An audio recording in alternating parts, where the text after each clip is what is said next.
The FBI didn't knock. They stormed the front doors of the Ashton County Police Department, full tactical gear, weapons drawn, and one furious director leading the charge. "Get your hands off him. Now," she pointed directly at the confused, handcuffed 68-year-old black man seated on a bench, blinking under the fluorescent lights. "That man is under our protection. He's one of the highest-level defense intelligence veterans in U.S. history, and you just kidnapped him. Where are you watching from today? Let us know in the comments. If this jaw-dropping moment of federal justice caught your attention, hit that like button and subscribe. Because what unfolded in that tiny southern police station turned into a national scandal that blew decades of buried corruption wide open. Have you ever seen an innocent person falsely arrested? What would you do if you watched someone detained for looking like the wrong person, even if that person helped prevent war? Stay with us as we uncover the shocking story of William Rhodes, a decorated veteran, master strategist, and retired intelligence legend mistaken for a criminal, cuffed by overzealous cops, and saved by the very government he once served. But this isn't just about one arrest. It's about the reckoning that followed, the agents who descended, the tapes that leaked, and the town that would never be the same. At 5:46 a.m., William Rhodes opened his back door to the sound of a distant siren.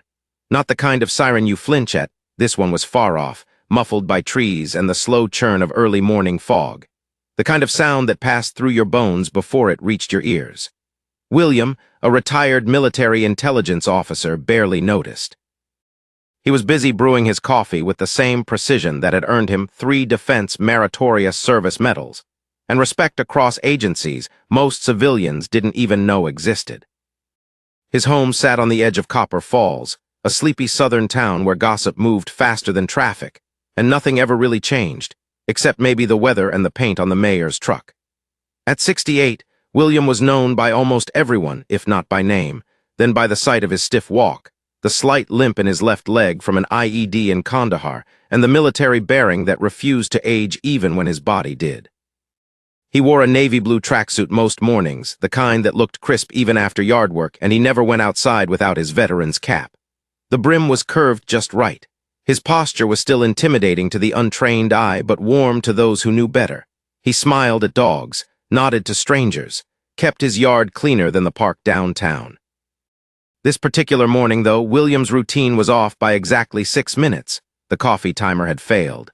That meant he would leave his porch 6 minutes later than usual, walking to the corner store for his usual paper and orange juice. That 6-minute delay would change the course of his life, and in a way, change Copper Falls forever. As he locked his front door and stepped onto the street, 2 squad cars turned the corner with urgency in their tires. Their lights were flashing, but there were no sirens now, just the low hum of engines and the squawk of a police radio left too loud.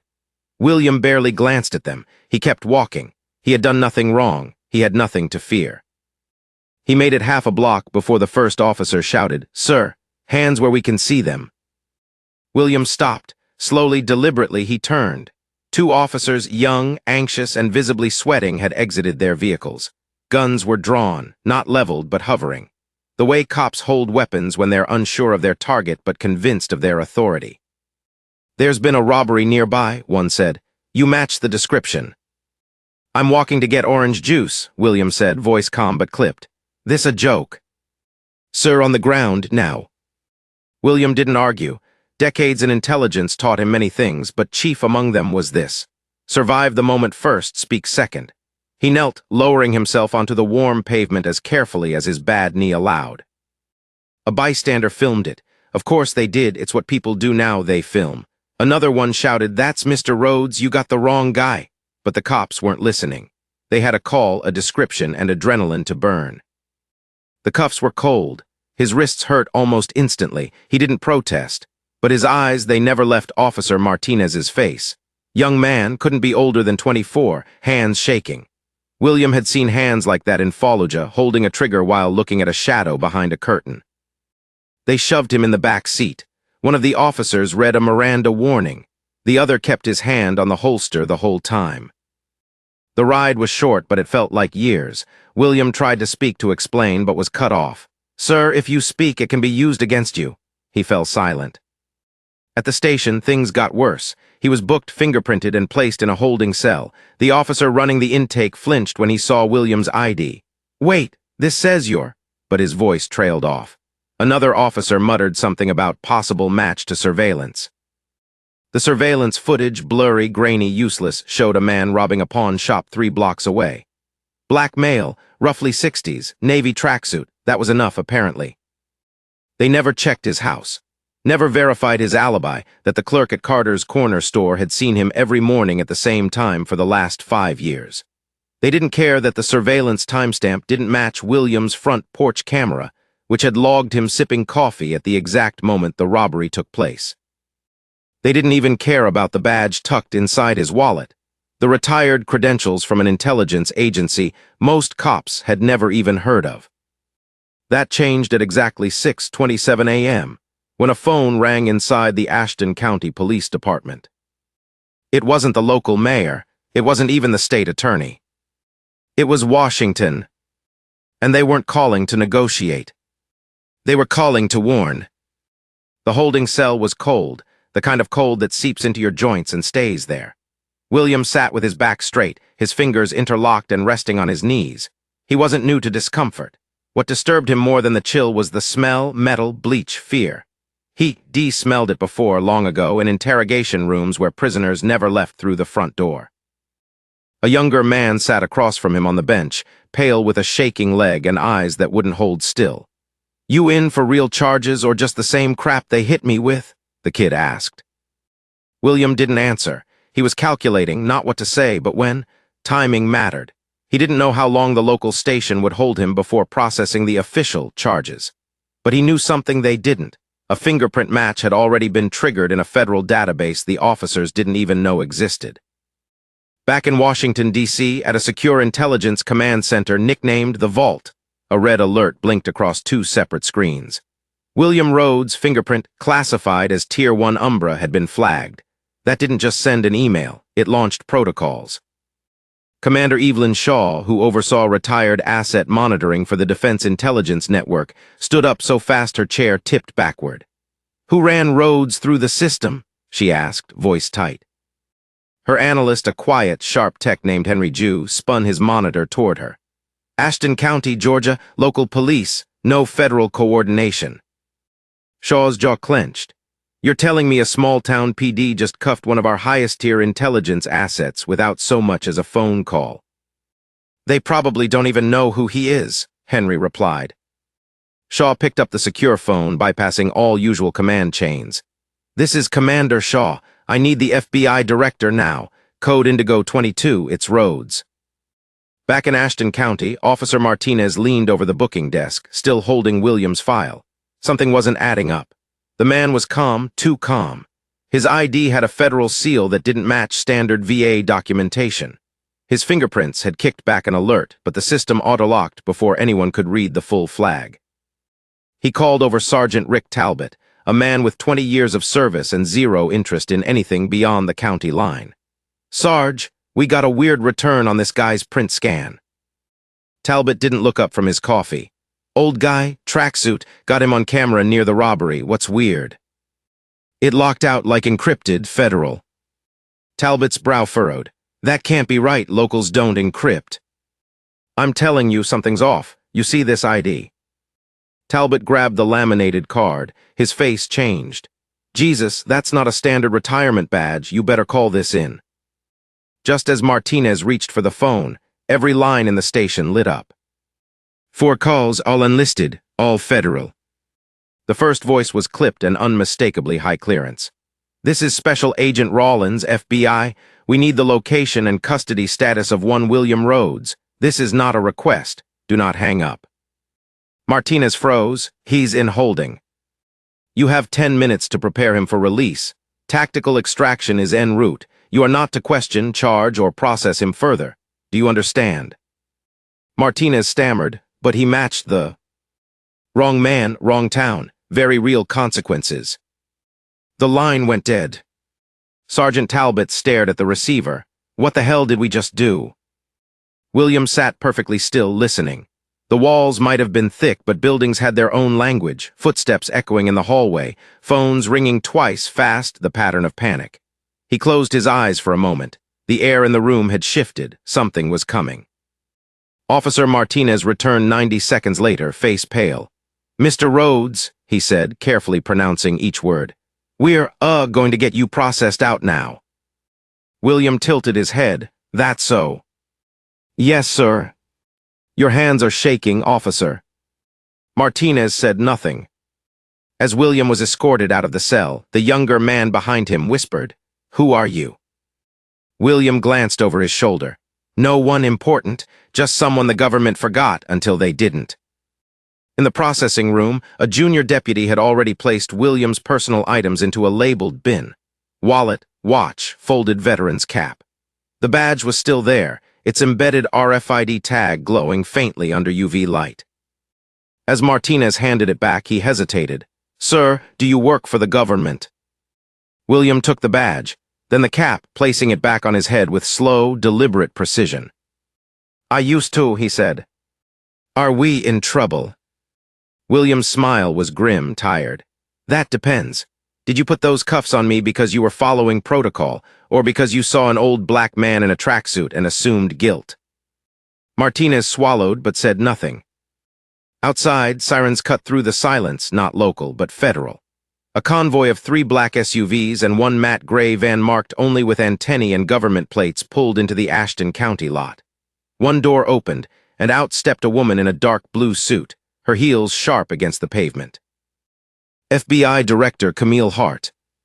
She didn't speak as she entered. She didn't have to. Her badge said it all. And she was here for a man. The temperature inside the Ashton County Police Station seemed to drop 5 degrees the moment Director Hart entered. Her presence was like an electric current, invisible but impossible to ignore. Her expression was blank, cold, and razor-focused, as if she'd already rehearsed every step of the coming confrontation and knew exactly how it would unfold. She walked past the front desk without speaking, her security detail fanning out behind her like chess pieces locking down a board. One agent paused to scan the building's internal network. Another tapped the shoulder of Sergeant Talbot, holding up a sealed federal warrant with the gold seal of the Department of Justice. "This facility is now under federal review," he announced. "All arrests made within the past 12 hours will be audited, beginning with William Rhodes." Talbot stammered, "That's not necessary, we were just releasing him." "Too late," Director Hart said, cutting him off.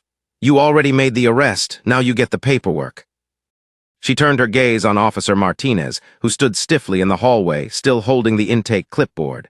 "You're the arresting officer." "Yes, ma'am. I believed he matched a robbery suspect." "Did you verify the footage timestamp against the arrest time?" "No." "Did you interview the reporting store clerk?" He shook his head. "Did you review Rhodes' identification when he presented it?" I did. It looked real, but..." "It was real. You arrested a retired Tier 1 intelligence officer with clearance access that outranked half this department's chain of command. And you did it in broad daylight on camera, without a warrant, probable cause, or consent." She stepped closer. "You didn't just cuff an old man," she said quietly. "You activated protocols that haven't been touched since 2007. Martinez's throat worked like he wanted to speak, but no sound came out. Hart turned to the agents. "Where is he?" "In the debrief room, Director," one agent replied. "Cooperative, no resistance." She nodded and strode down the hall. When she entered, William Rhodes was already standing, hat in hand. "Camille," he said, smiling faintly. "Been a while." Hart's face cracked for the first time. "Not long enough, Bill." He chuckled and they embraced quickly, professionally, a gesture heavy with shared history. "When I heard the fingerprint flag, I thought it was a mistake," she said. "Then I saw the arrest report. I knew exactly what it was." "Small town, small minds," William said. "You know the story." "They're going to know a different story by the time we're done."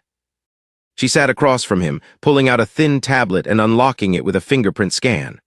On the screen, a file opened, stamped Umbra, classified level 4, access restricted.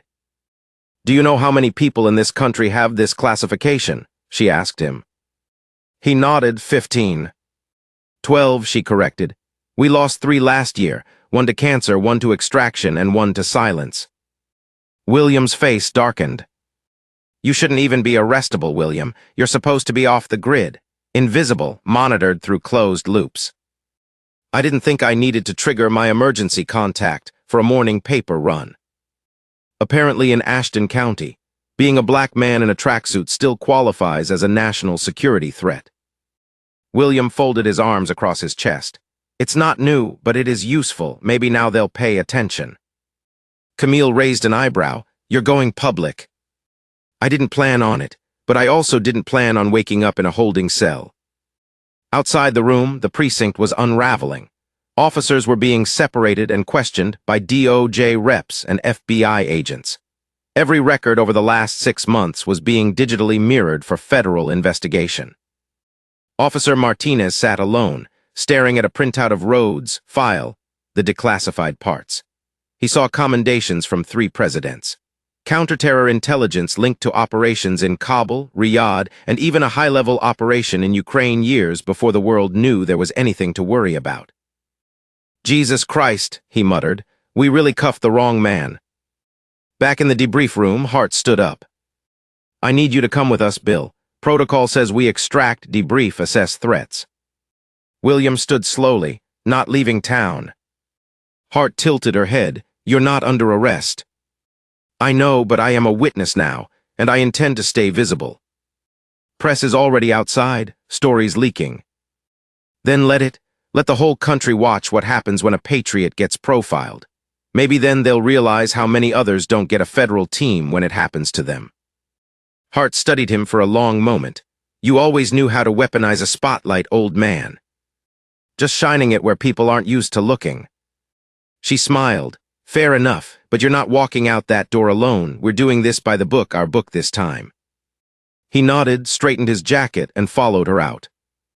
The cameras outside were already rolling.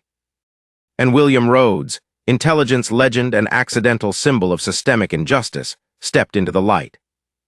By 9:15 a.m., Ashton County looked like a war zone, except the soldiers carried clipboards instead of rifles, and their ammunition was subpoenas. News trucks had lined the curb like funeral processions. Reporters set up under the blinking heat of the morning sun, aiming their lenses at a building that now belonged less to the local sheriff and more to the federal government. Live feeds were already being broadcast nationally. Inside, the temperature was climbing in more ways than one. Sheriff Leonard Griggs paced the hallway outside his office, face flushed, his gut shifting uncomfortably under the sweat-drenched uniform. He'd just gotten off the phone with the mayor, who was panicking about press inquiries, and the city council demanding an emergency session. I don't know what the hell happened, Griggs barked at his deputy. We arrest some guy who looks like a suspect, and now I've got the FBI crawling through my records like I'm El Chapo. Deputy Andrea Price winced. It's not just any guy, his file says Tier 1 Umbra. I don't care what tier he is, Griggs snapped. What I care about is getting these feds out of my damn building. But they weren't leaving. In fact, they were multiplying. One room was already converted into a temporary command post. Another was filled with body camera footage being reviewed by 2 Justice Department attorneys. Agent teams fanned out into other local buildings, seeking statements from the clerk at the corner store, neighbors, bystanders, and even the teenager who had filmed William's arrest on his phone. And what they found was damning. Footage from a local pharmacy's exterior camera clearly showed William walking toward the store at the same time the robbery across town was supposedly happening. Timestamps didn't match the arrest narrative. A mistake like that would usually get someone quietly reassigned. But this wasn't usual. This was public. The mistake had a face and a name. And that name was now trending. Wrong man. Justice for Rhodes. Umbra alert. By noon, William Rhodes was the lead story on 3 national networks and the subject of a growing storm on social media. Everyone had an opinion. Politicians, activists, veterans, celebrities. Some saw the incident as racial profiling. Others called it a breakdown of policing. Still others whispered about shadow ops and secrets too big for broadcast. William, meanwhile, was sitting in a quiet room of a local hotel, converted into a secure holding space by Director Hart's team. He sat calmly, sipping coffee and reviewing old case files Hart had brought to occupy him. "They're going to try and spin this," Hart said, placing a folder on the table. "Of course they will," William replied. "That's what spin was invented for, to keep men like Griggs from admitting they saw a black face and filled in the rest with fear." Hart sat beside him. "They didn't even look past your name, didn't check your address, didn't confirm your history. You were an arrest waiting to happen the moment they saw you." William nodded slowly. "And how many others don't have a team like yours showing up after the fact?" He placed his cup down. "Camille, I don't want this swept away. I want the country to see it, to sit with it, uncomfortable as it is." Hart sighed. "You're not wrong, but you need to understand what you're stepping into. Once this goes full public, there's no stepping back. You become a symbol. You stop being a person." William looked out the hotel window where more satellite dishes were popping up by the minute. "That's fine. I spent a lifetime behind the curtain. Maybe it's time to pull it down." At the Ashton County Sheriff's Department, a different kind of reckoning was brewing. A federal team was going line by line through prior complaints against the arresting officers, especially Officer Garrett, the secondary arresting officer who had remained silent during the incident. And what they found painted a dark picture. Garrett had logged multiple stops involving Black and Hispanic men in the last 2 years, with a striking pattern: vague descriptions, shaky probable cause, and no charges filed in most cases. Complaints had been filed, of course, but none had been seriously investigated. Those reports were now stacked neatly in a manila folder on Director Hart's desk. Sheriff Griggs tried to enter, but a DOJ rep blocked the door. "I need to speak to Director Hart," he began. "She's occupied," the agent replied, "and you'll have your turn." "When?" The agent didn't blink. "After we're done deciding if you're part of the problem." By evening, the tone of the entire town had shifted. Local pastors were organizing vigils. Veterans were calling in to radio stations, furious that one of their own had been treated like a criminal. Even former colleagues of Williams, men and women who had operated alongside him across continents, began contacting media outlets, confirming that Rhodes wasn't just respected, he was revered. "He helped design the early warning protocols for embassy attacks," said one retired colonel. "If this had happened in D.C., half the city would have shut down by now." In Copper Falls, they were still trying to figure out who had called it in. That was the last remaining mystery. Who made the initial, anonymous, report claiming someone matching Williams' description had been acting suspicious near the robbery scene? Hart's team traced the call through a burner phone, then through surveillance footage from a nearby bank camera. The result? An off-duty local officer. One with a long-documented history of questionable conduct. And a grudge. Back at the hotel, William turned on the news for the first time all day. He watched as his name scrolled across the screen, followed by headlines like "National Hero Mistaken for Suspect," and how many more. He saw the footage of his arrest play on loop, the handcuffs, the confused expression on his face, the cops talking over his ID. And then he saw something else. The face of a young man, Garrett, standing silently in the footage, his mouth a thin line, eyes betraying uncertainty. William stared at the screen, watching it loop.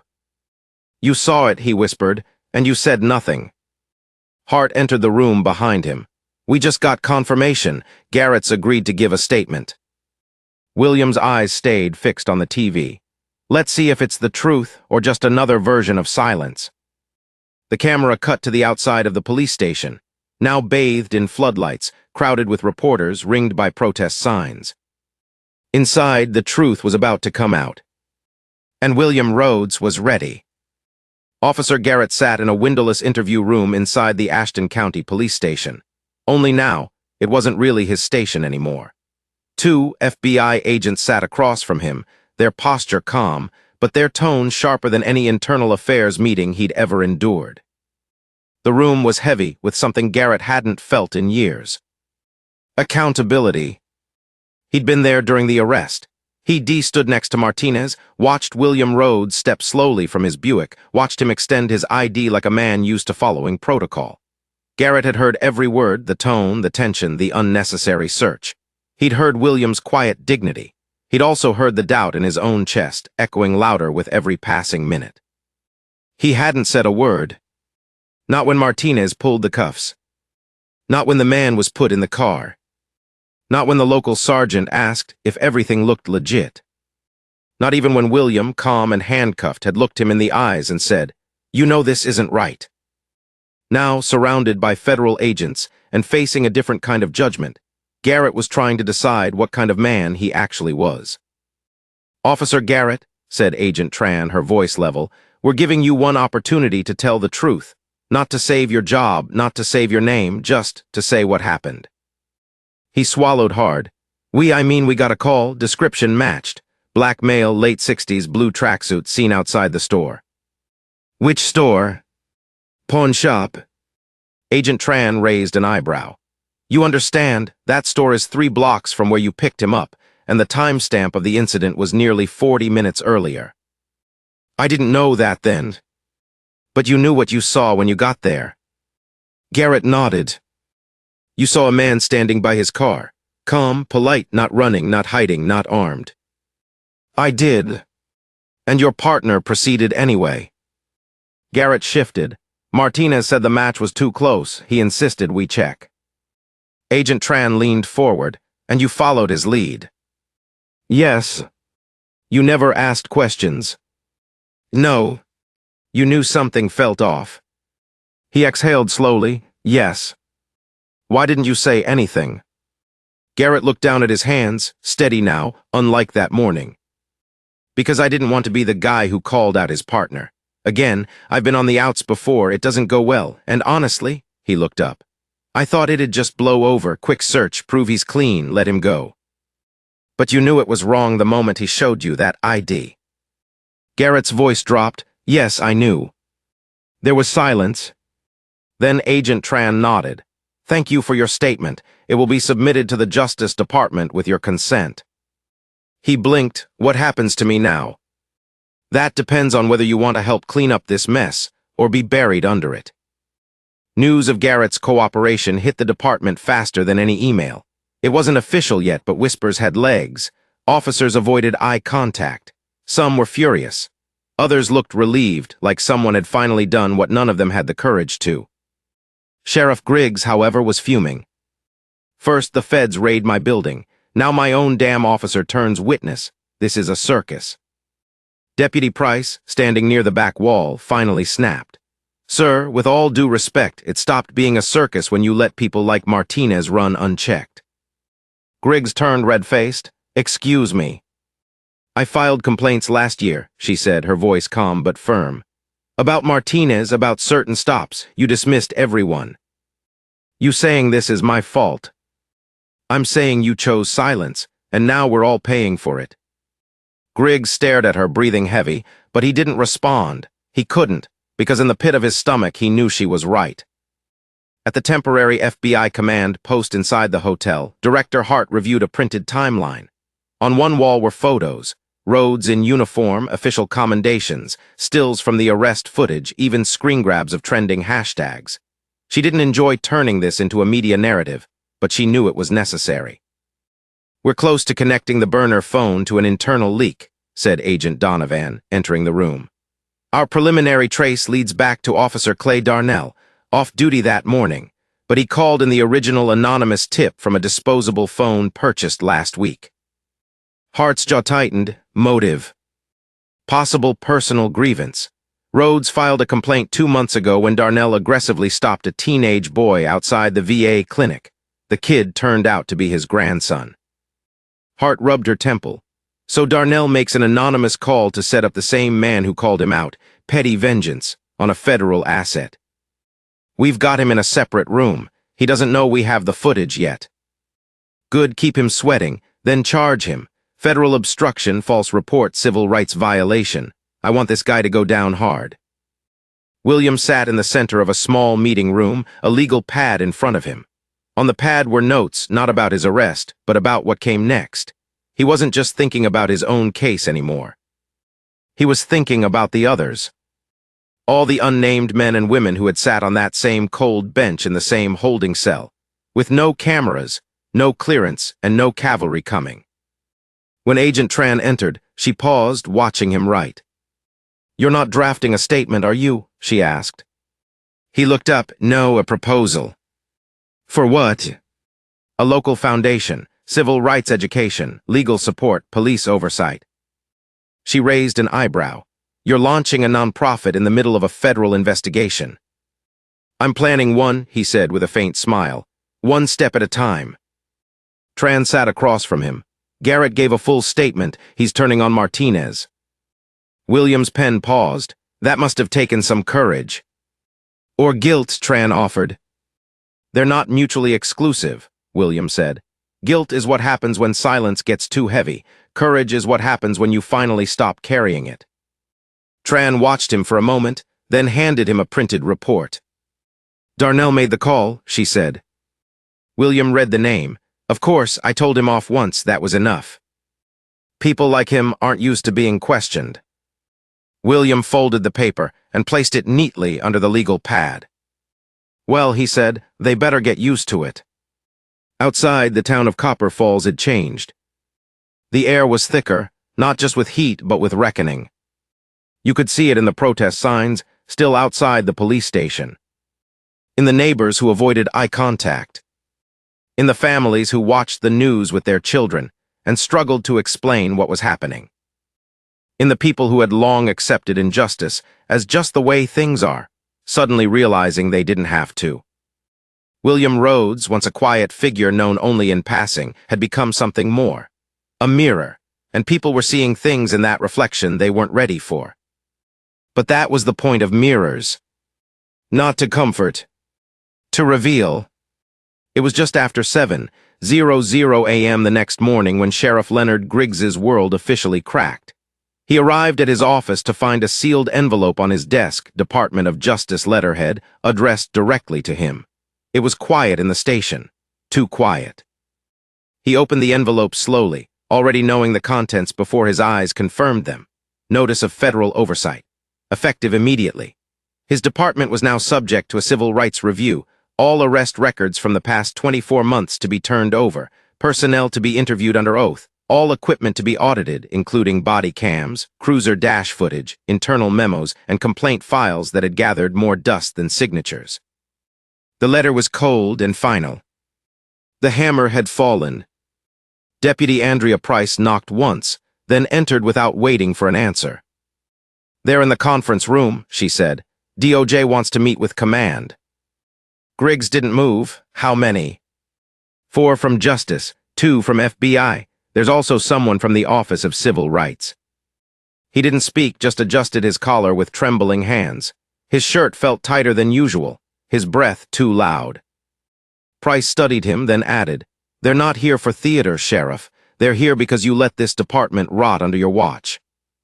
He stared at her. "You sound like Rhodes." "Good," she said. "Someone should." In the town square, the crowd had doubled overnight. Locals brought lawn chairs. Some brought signs.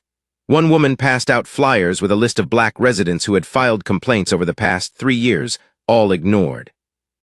Outside the newly posted protest perimeter, a group of veterans stood at quiet attention, dressed in faded uniforms and medals. They weren't chanting. They weren't holding signs. They were just standing there in solidarity with one of their own. In the center stood Colonel Benjamin Cole, U.S. Army, retired. He served with Rhodes during the Balkans conflict and again post 9/11. When a reporter approached to ask why he'd come, the colonel answered with steel in his voice. "When the government fails to protect the people who protected it, we don't stay home."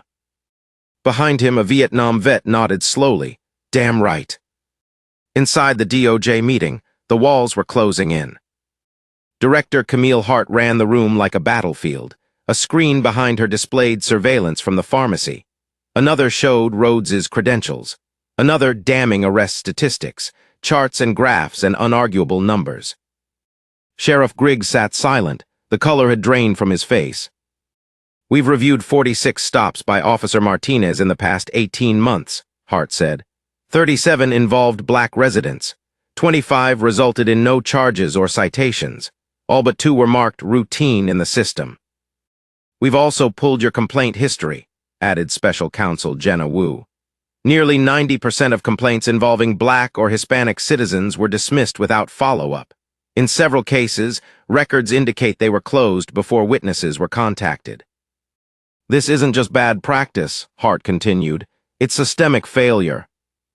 Griggs shifted uncomfortably. I didn't know it was that bad. Wu didn't blink. You knew enough to ignore it. At the hotel, William Rhodes sat with his son, Elijah, a civil rights attorney from Atlanta who had driven in overnight. Elijah, sharp-suited and sharper-tongued, had spent the past decade suing institutions just like the one his father had been arrested in. You want to sue the county? William asked. I want to bury the county, Elijah said. This could be a landmark case.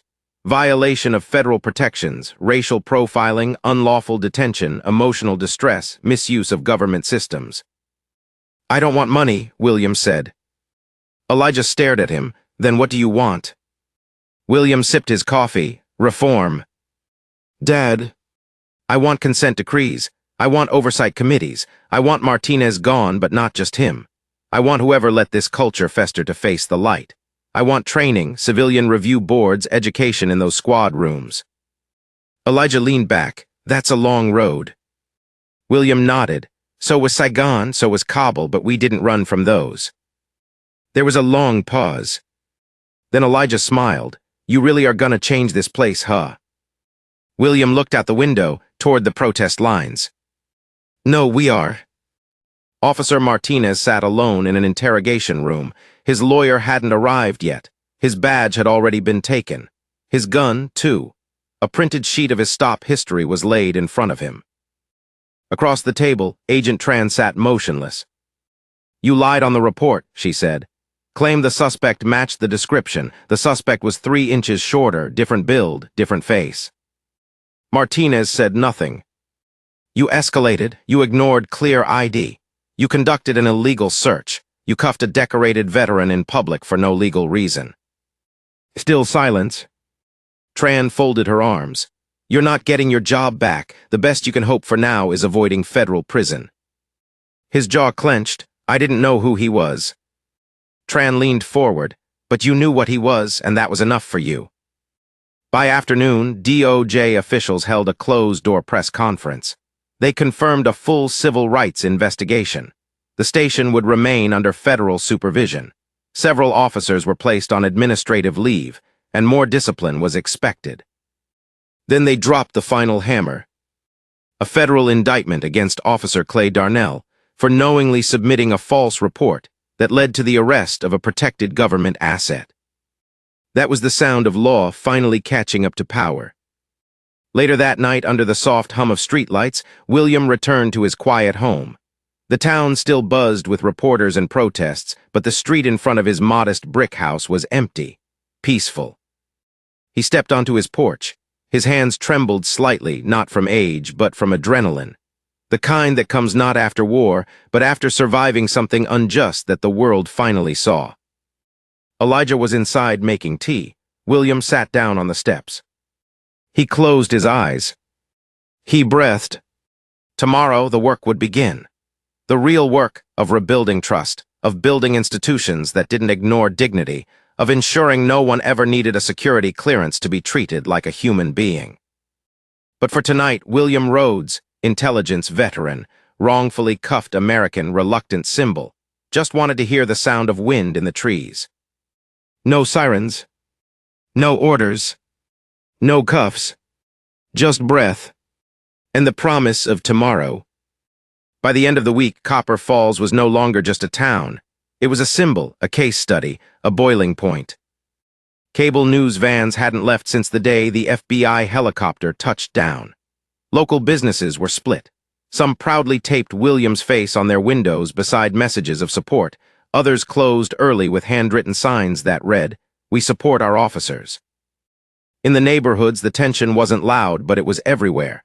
Church sermons opened with lines about dignity and fairness. Diners had stopped playing music. Eyes followed people differently now. Conversations came in whispers. At the center of it all stood a house with a small flag on the porch, and a man who never asked to be in the spotlight. William Rhodes opened his front door that morning to find 5 letters in his mailbox, 3 handwritten, 2 typed. One envelope had no return address. Inside was a note scrawled in pencil. You don't belong here, and now you've ruined it for the rest of us." He folded the paper carefully and placed it next to the others. By now he had an entire box of these. Hate didn't shock him, it never had. But it did remind him why this work mattered. The pushback proved the pressure was landing. His son Elijah had already left for the new office, a converted room inside a downtown civic building, where they'd launched the Copper Falls Community Justice Foundation. The mission was clear: legal aid for those wrongfully detained, police oversight education, and a volunteer board of residents from every corner of town, white, black, old, young law enforcement activists, all tasked with building something better than silence. William arrived just after 9 a.m. Elijah was already on the phone with a city council member. A local mother waited in the hallway holding paperwork. Her teenage son had been stopped outside a grocery store last year, no charges filed, but no answers given either. The system hadn't broken that day, it had revealed itself. Now William was determined to change it.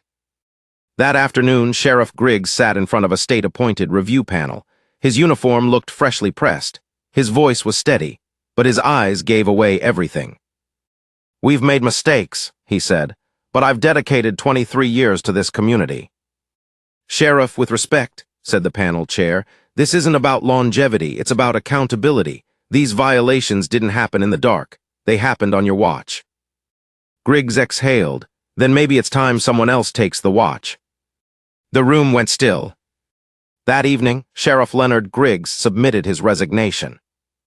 At the same time, in the town hall, a new face was being sworn in: interim Sheriff Naomi Keller, a 38-year-old investigator from the neighboring county, brought in under state supervision. Black, tough, by the book, she took her oath standing under fluorescent lights, flanked by officials and reporters. In her first statement to the press, she didn't mince words. "I wasn't brought here to play nice. I was brought here to clean house. There are good officers in Copper Falls, but they've been buried under a culture of fear, silence, and favoritism. That ends today." The town listened. So did William. By Friday, the FBI had completed phase 1 of their investigation. The report was 312 pages. It detailed not just the arrest, but the pattern that made it possible. Dozens of stops without cause, discipline records altered, complaint forms that vanished, and a consistent failure to train officers on de-escalation, bias recognition, or constitutional rights. The case against Officer Martinez moved to the federal docket. He now faced 2 felony charges and civil liability exposure. Officer Darnell, who placed the original false tip, was indicted. Evidence showed he had attempted to erase the burner phone data. He failed. A local tech caught it, one of the few on staff who refused to look the other way. But the FBI's report didn't stop there. It recommended mandatory training reforms, a civilian complaint board, routine DOJ check-ins, and most controversially, an oversight role for William Rhodes himself in an advisory capacity. Hart had asked him privately, "You don't have to take it, but they want you. They need a face people trust." William had paused. "I'm not interested in power." "You wouldn't be here if you were," she replied. "That's why you're the right one." After a long silence, William agreed on one condition. The oversight board wouldn't answer to the department. It would answer to the public. She nodded, done. The next week, the board held its first town meeting. The community center overflowed. Some came to shout, others came to cry, some just watched. A middle-aged woman stood and told the story of her husband, stopped 4 times in the past year, no citations. "He drives a pickup," she said. "I guess that's suspicious now." A young man described being handcuffed outside the school where he taught. An elderly white woman spoke up. "This isn't about hating police. It's about being brave enough to expect better from them." When William took the mic at the end, the room went silent. "I spent 35 years in intelligence," he began. "I know how fear works. I know what it's like to operate under pressure. But I also know what it means to be held to a higher standard because your actions can affect lives. That's the standard we're building here." He paused, scanning the crowd. "What happened to me was visible, but so much of what happens in towns like this stays invisible. That ends now." Applause filled the room. A few people walked out. Most stayed. That night, William returned home to find another envelope taped to his door. This one didn't contain threats. It contained a check, anonymous, $5,000, memo line for justice, for change. He added it to the foundation account the next morning. The work was far from done, but it was beginning. And for the first time in years, Copper Falls was learning how to look at itself and not look away.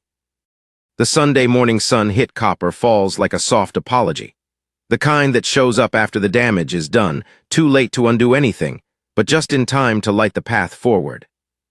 At St. Luke's Church, Pastor Elijah Mays looked out over his congregation, half-full pews, some still empty from fear, others from fatigue. He cleared his throat. "Some of you know William Rhodes personally," he began. "Some only know the headlines, but I'll tell you what I've learned this past month. When you walk with dignity through hell, people remember how you walked." Heads nodded. He didn't fight with fists, he didn't yell, he didn't curse, but somehow he tore down an entire wall of silence this town had built around itself. Outside, across the street from the church, a mural was being painted. Spray cans hissed in rhythm. The image was unmistakable: William Rhodes, eyes calm, shoulders squared, against a backdrop of the American flag fractured down the center. Below the image, "Justice requires more than order." Local artist Kiara Simmons had started it herself. No sponsors, no grants, just paint, borrowed scaffolding, and permission from a business owner who said, "It's about time someone told the truth in public." By mid-morning, the mural had gone viral. William Rhodes, Copper Falls, from silence to system. News outlets picked it up. Civil rights groups started quoting his town hall speech. "That ends now," became a rallying cry, printed on t-shirts, stickers, hashtags. A movement was forming, and William hadn't even left his driveway yet. Inside the foundation office, Elijah Rhodes stood beside a whiteboard scribbled with goals: legal aid expansion, youth leadership programs, independent police education.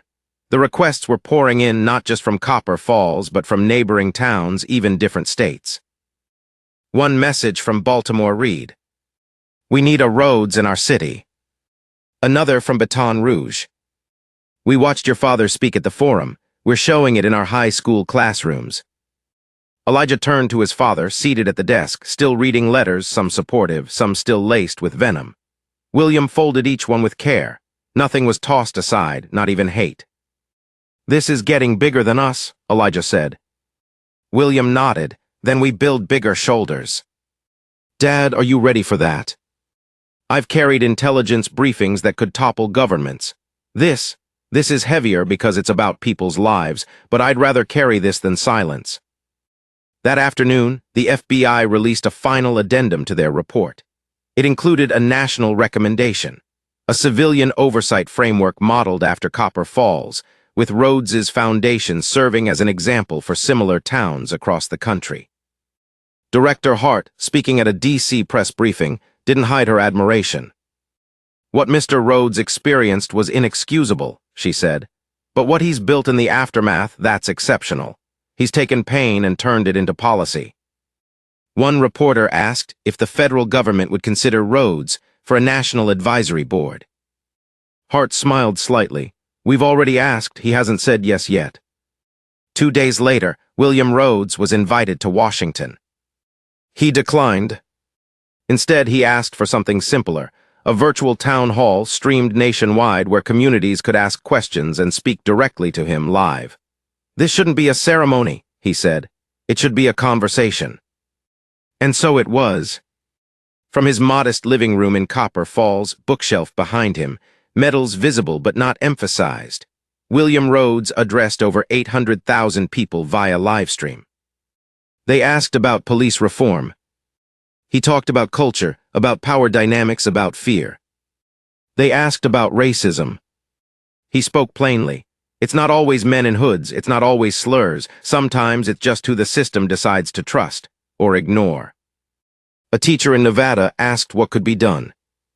He replied, "Start with your school board. Start with who oversees your town's hiring policies. Start with questions, the good kind, the uncomfortable kind." A young woman from Chicago asked what gave him hope. He said, "You asking this question." That night, the Washington Post ran a headline that read, The man who refused to vanish. Subhead William Rhodes didn't seek the spotlight. He turned it into a flashlight. Back in Copper Falls, the change became tangible. Body cam footage was now automatically reviewed by a third-party panel, including 2 members of the community. The Sheriff's Department introduced its first racial bias de-escalation program, co-designed with civil rights trainers and moderated by Elijah Rhodes. And in the schools, a new curriculum on civil liberties and community rights had been introduced, developed with input from William himself. He didn't call it progress. He called it correction. This was never about reforming the whole country, he told a local news anchor. It was about asking why no one noticed what needed fixing right here. But not everyone celebrated. A fringe group protested outside the station, holding signs reading, "Respect the badge and outsiders go home." Some claimed Rhodes was exaggerating. Others said the town had been fine before the FBI came. William saw the footage on the local news. He didn't flinch. "I understand their fear," he told Elijah, "but peace that depends on silence was never peace, it was surrender." That night someone threw a brick through the foundation's office window. No one was inside. The camera caught it. The man was arrested within 24 hours, but William declined to press charges. Instead, he requested something else. "I want him to attend one of our forums," he told the prosecutor. "Let him listen."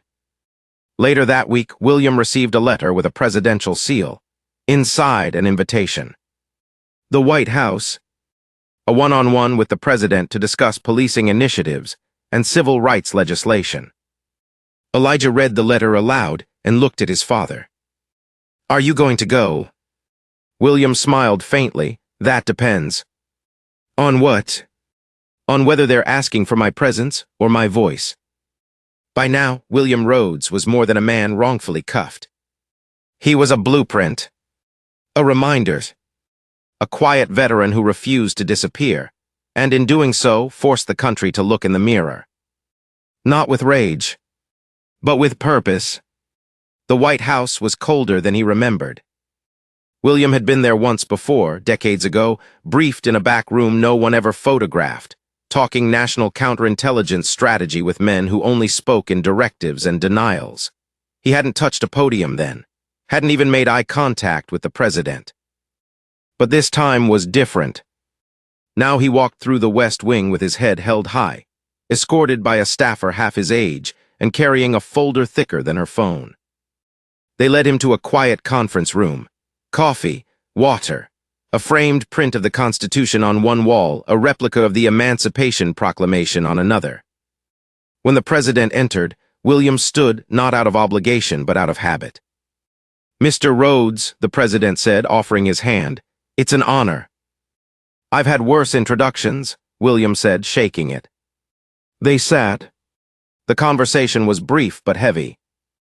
The administration was pushing a national police reform initiative, new standards for de-escalation, federal funding tied to civil rights training, oversight recommendations based on the Copper Falls model. They wanted William's face on the campaign, not as a politician, not as a mouthpiece. As a symbol. He listened. He asked one question: "Is this about policy or optics?" The president smiled, but didn't answer directly. Later, on the steps of the White House, William gave a short speech. "I didn't come here for headlines," he said, cameras flashing. "I came to remind us all that justice isn't found in slogans, it's found in systems, and systems can be reformed, or they can be replaced." It aired that night on every major network. Some called him a hero. Some called him a pawn. Some called him dangerous. He went home anyway. Back in Copper Falls, the foundation was growing. They'd hired a team, 2 full-time attorneys, 3 outreach coordinators, and a rotating set of volunteers who now held community training sessions on civil rights and citizen oversight. They launched a podcast, held Q&As, partnered with educators. The office still had plywood on one window, a reminder of the brick someone had thrown. They left it as is. "People need to see where this started," Elijah said. One afternoon, a woman came into the office with 2 teenage boys, brothers barely 16. My sons were pulled over last week, she said, for driving to football practice. They searched the car, found nothing, never told me. I found out from my neighbor. She clutched the intake form, hands shaking. I never even thought about filing a complaint before, didn't think it mattered. William handed her a pen. It matters now. Not everyone welcomed the changes. The local police union pushed back hard. Statements went out calling the reforms politically motivated. A few officers left the force. A whisper campaign grew online, accusing William of radicalizing the town. One anonymous blog post read, "Rhodes isn't trying to fix the system, he wants to burn it down." William read it aloud during a staff meeting. No one spoke. Then he said, "They always say that when you start asking the right questions." He didn't sleep much that month, not because of fear, because of focus. He was writing. Not a memoir, but a blueprint. The Quiet Fix, A Veteran's Guide to Civil Accountability, was the working title. Inside, the playbook he wished he'd had before all of this started. It wasn't about politics. It was about mechanics, how to file a FOIA request, how to build a community complaint system, how to request body cam footage, how to identify policy loopholes used to avoid accountability. He wrote late into the night, a single lamp on his porch glowing like a vigil. Sometimes Elijah joined him, offering edits. Sometimes neighbors dropped by just to sit silently nearby. And sometimes he was alone, the way he'd been for most of his life. But not anymore. 3 weeks later, the Department of Justice released a national bulletin. The Copper Falls Protocols, adapted from William's recommendations, would be offered as a framework for any town under review for civil rights violations. Within the month, 5 other cities opted in. Then 9. Then 23. William received letters from mayors, teachers, police cadets. Some were thanking him. Some were warning him.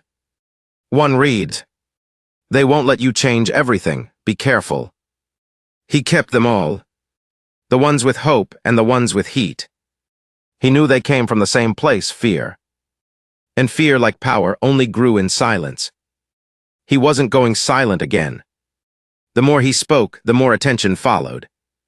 An appearance on PBS. A feature in The Atlantic. A nomination for a National Civic Leadership Award. And an invitation to keynote at the National Law Enforcement Accountability Conference in Denver. He turned that last one down. Not because he was afraid. Because he wanted to stay in Copper Falls, with his people, with his fight. "I'm not finished here," he told Elijah. "Neither is the work." So he stayed. And the town still fra. One ordinance. One policy. One forum at a time. Not because of William alone, but because of what he made possible. Because of who he made visible. Because of the questions he refused to stop asking. Sheriff Naomi Keller stood alone in her office, staring at the department's wall of past sheriffs, a long line of framed portraits, mostly white, all men, most with the same stiff jawline and unspoken pride. At the end of the row, an empty space. That was hers. She hadn't hung her photo yet. Something about it felt premature. Since taking over, she'd faced pressure from every direction. The town council wanted fast results. Activists demanded deep reform. Officers expected stability. The media asked for symbolism. The DOJ expected compliance. But what Keller wanted? Something quieter and far harder. She wanted a culture shift. The surface had already changed. Body cams were now mandatory and live-logged. Complaint procedures were rewritten with civilian oversight. De-escalation training was required, not optional. Officer Martinez had been indicted. Officer Darnell was facing trial. Former Sheriff Griggs had relocated to Florida. But beneath the policies, the real rot still lingered, in eye rolls during meetings, in whispered jokes behind closed doors, in the cold shoulders toward newer black recruits, and in the steady drip of old attitudes hiding behind newer uniforms. The badge didn't always protect. Sometimes it just disguised. That morning, Keller attended a training session she'd mandated herself, Historical Policing and Racial Bias, led by an external civil rights organization. Her deputies sat in folding chairs, some dutifully taking notes, others doodling or scrolling phones. She noticed it all. One segment showed footage from William Rhodes' arrest, unedited. A new recruit looked sick. A 10-year veteran yawned. One officer muttered, still showing this. Keller turned her head sharply. You want to repeat that? Silence. Didn't think so. After the training, she asked for a full staff meeting. No agenda, no script. Just truth. She stood at the front of the room, arms crossed. I know some of you think this is overkill, that we've done enough, that we're being punished for mistakes made by others. She let the silence stretch. But I need you to hear this. You work in a department where a man with 3 decades of national service was profiled, arrested, and treated like a criminal. And the only reason any of you are sitting here, employed, salaried, still trusted, is because he chose dignity instead of revenge. She pointed to the wall behind her where the department's new motto was painted. Protect, serve, respect. That's not branding, she said. It's a promise, and if you can't live up to it, walk out the door. No one moved. But the message had landed. Across town, William Rhodes sat with Miguel Salinas, a former detainee who'd shared William's holding cell the day of his arrest. Miguel had kept in touch. He'd lost his job after that arrest. No charges had ever been filed, but his employer hadn't waited for truth. Now, with help from the foundation, he'd found work again, construction, good crew, decent hours. But the damage lingered. They still watch me different, Miguel said, sipping coffee. I go into stores, I feel it, the look, like I'm still something they haven't figured out yet. William nodded. That doesn't go away overnight. Some people think everything's fixed now, Miguel continued. Because of you, like the badge changed colors and we're all good again. William leaned back. Symbols are fast, he said, but scars take time. He looked out the window. You know what they don't tell you after the victory? What? That healing is harder than the fight. Later that day, William joined Sheriff Keller for a closed-door advisory session. The Oversight Board had flagged 3 new concerns: a slow internal investigation into a new excessive force claim, resistance from 2 officers during community audits, and a troubling 911 call from a dispatcher who'd allegedly rerouted a domestic violence call to avoid involving black officers. Sabotage, Keller muttered. Or comfort, William said. Systems push back hardest when they feel threatened. Keller rubbed her temples. You ever wonder if this place even wants to change? William looked at her for a long moment. No, I don't wonder, I know it does. You know how. How? Because they haven't driven you out yet. She laughed for the first time in days. Fair point. That evening a town forum was held at the high school gym. It wasn't a protest. It wasn't a victory rally. It was something in between raw, uneven, and necessary. Locals stepped to the mic. A father, black, spoke about teaching his son how to survive a traffic stop. A white grandmother asked what she could do to better understand her neighbors. A teenager described being stopped while skateboarding. Too fast, the officer had said. Sheriff, he didn't give a speech. He just asked a question. How many of you know someone who's been mistreated by this system? Almost every hand rose. Then he asked another. How many of you reported it? Fewer hands. Another. How many of you believed it would make a difference if you did? Almost none. He let that hang. That's what we have to change, he said softly. Not just the laws, the belief that justice is possible, that's where it starts.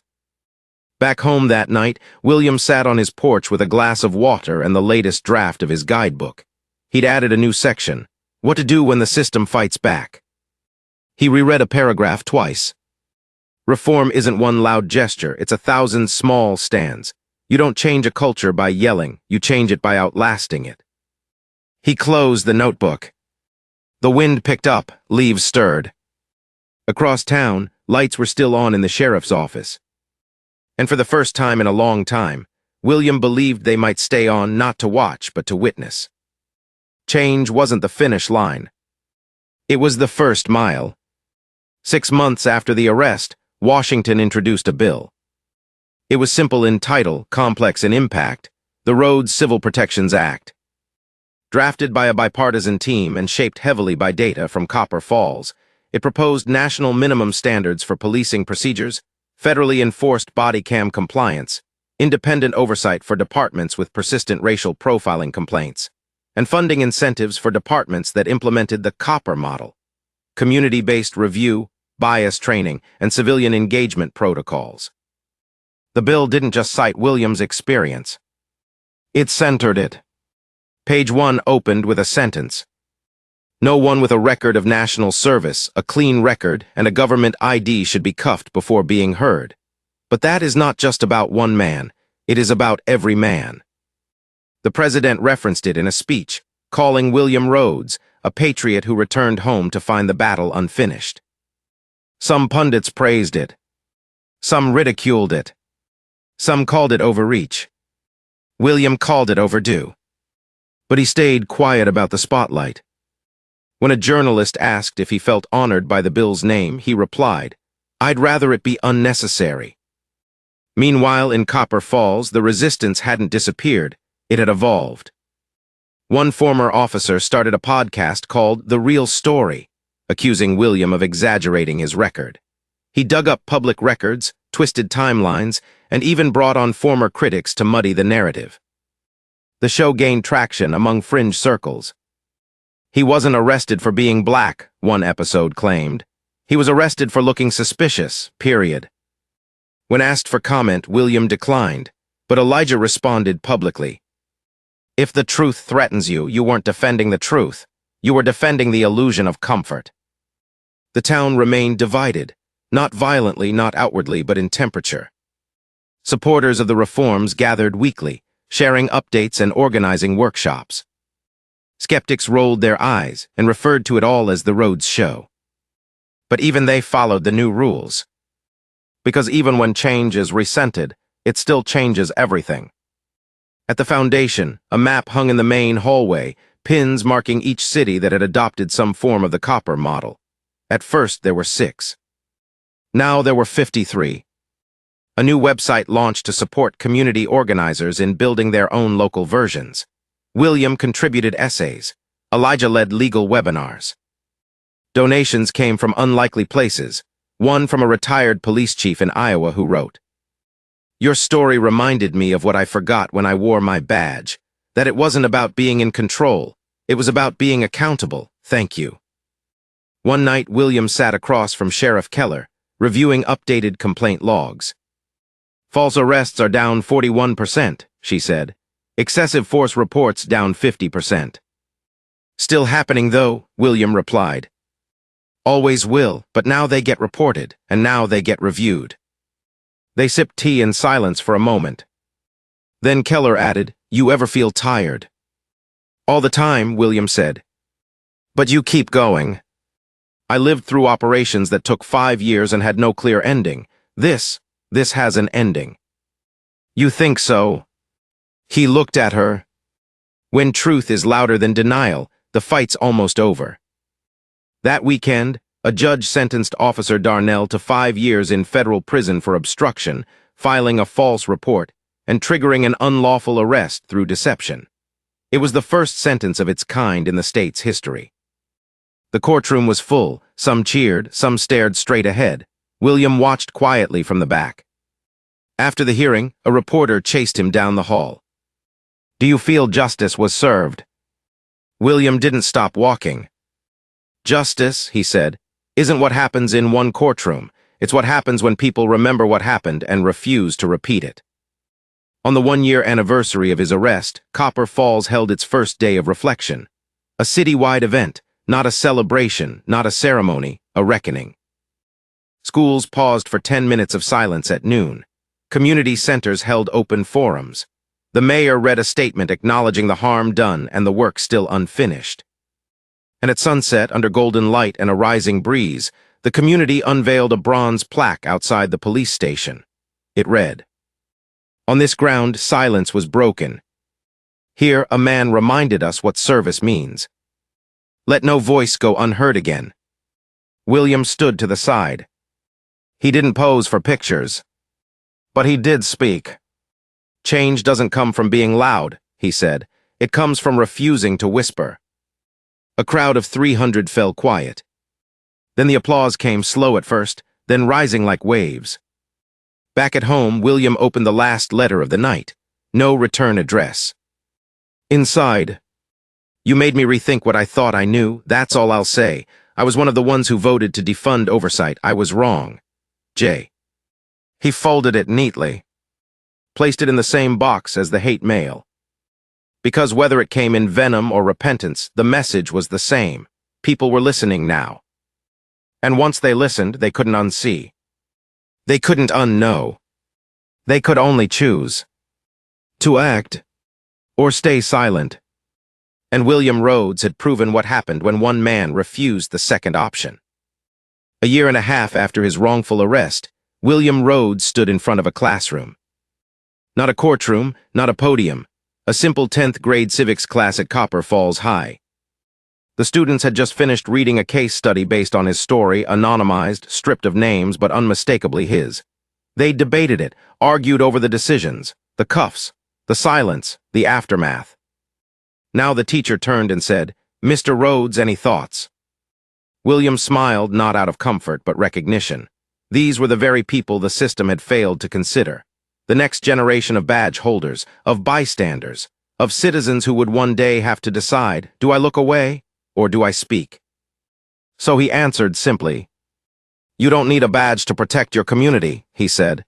"You need courage." The room went quiet.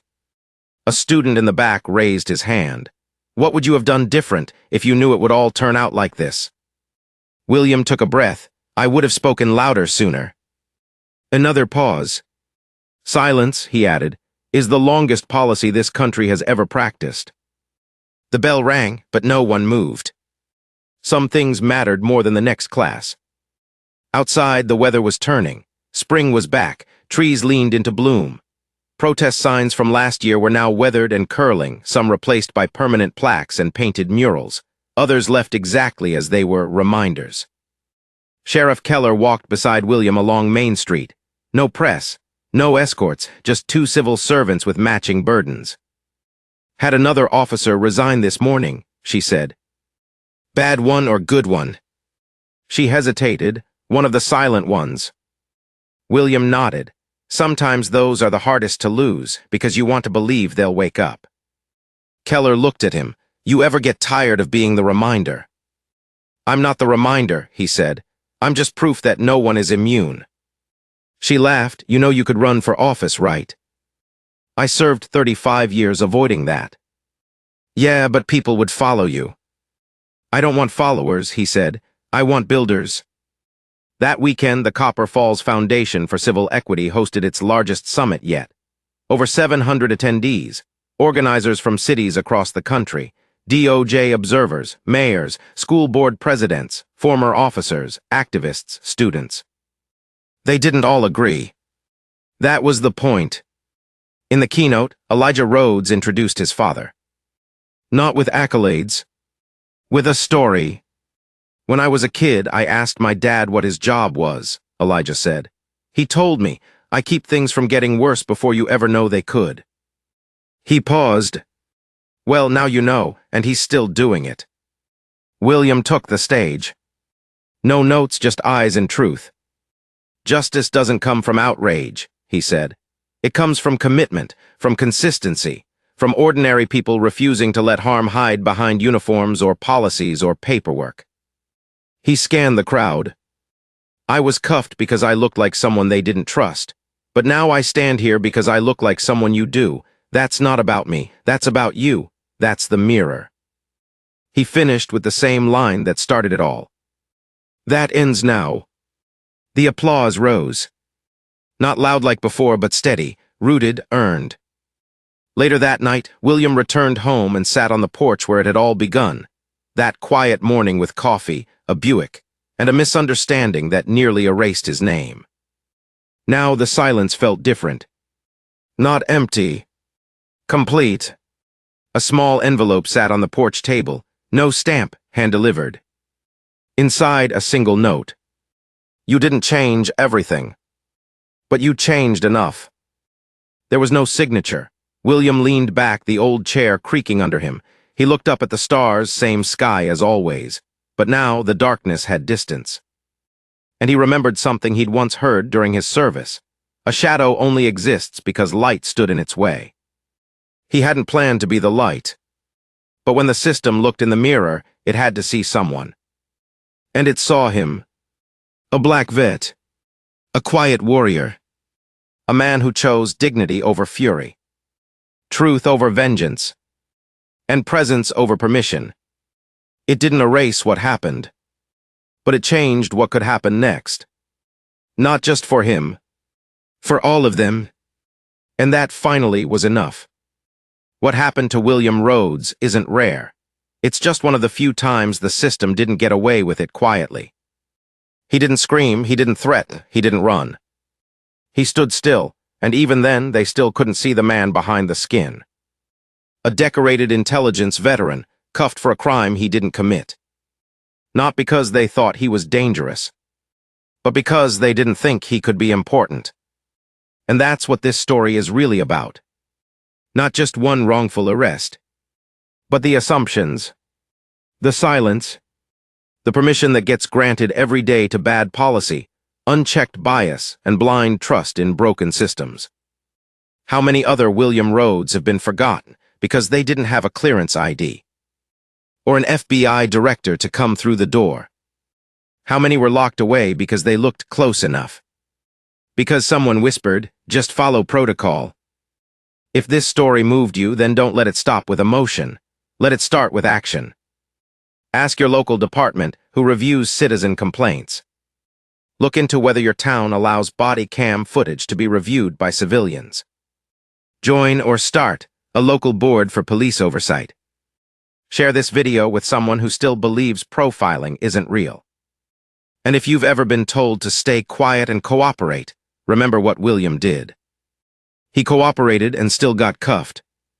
He stayed calm and still got ignored. But when the moment came to disappear quietly, he didn't. He showed up again and again.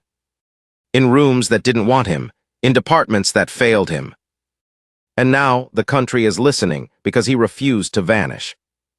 So ask yourself, what will you do when it's your turn to speak? Will you stay silent? Or will you be the one who stands? We see you, we hear you, and we're just getting started.